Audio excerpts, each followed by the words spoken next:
Health authorities say that a suspected case of Ebola at the country's premier healthcare facility is unlikely, and they're awaiting test results to determine just how government employee Patty Miller died. The woman, who was known for her work with the country's youth, died on the weekend, and while the health team awaits results, her boss expressed condolences. Clint Watson has the story. 51-year-old Patty Miller, an employee at the Ministry of Youth, Sports and Culture, reportedly traveled to Johannesburg, South Africa in early March, returning on March 15th.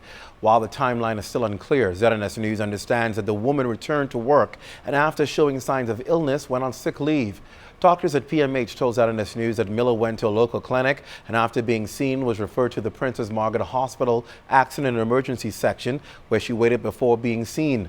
This reportedly took place on Friday. Now, since then, the Ministry of Health released at least 2 statements on the issue, both allaying fears of suspected Ebola. In the most recent statement yesterday, the ministry confirmed that Miller died on Sunday. The ministry also noted that in a meeting Monday morning with health officials, including the Public Hospitals Authority, Department of Public Health, and the Pan American Health Organization, it was determined that the suspected case of Ebola is, quote, unlikely.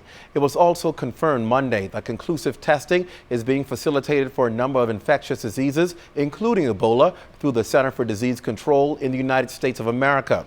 Now, ZNS News can also confirm that despite the unlikely case of Ebola, the deceased blood samples, according to health officials, were sent for testing this morning.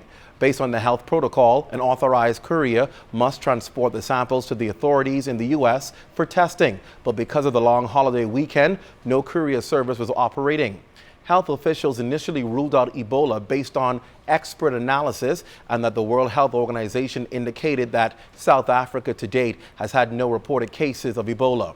The Ministry of Health also in its statement confirmed that all standard protocols, including necessary protective measures in keeping with international guidelines, have been followed in the management of the patients at the Princess Margaret Hospital. However, medical professionals at PMH have experienced serious concerns and hesitation about continuing to work with so much uncertainty associated with this case. ZNS News has learned that once a woman was seen by PMH's A&E staff and the red flag was raised, they immediately sprung into action to quarantine her. However, we can also reveal that the procedure to transport the woman to the area may also have been breached as she reportedly went into a medical emergency.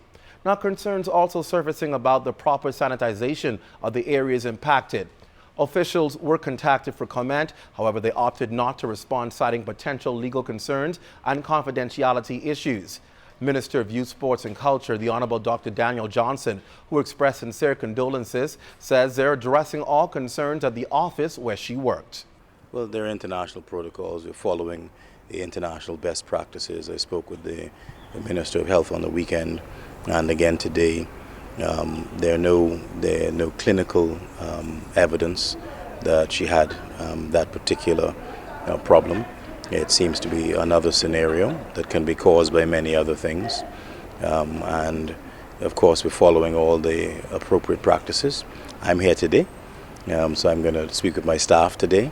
We're told U.S. officials have agreed to accelerate the testing once the samples are received. Bahamian officials say they'll have more answers on this story later this week. Clint Watson, ZNS Network News.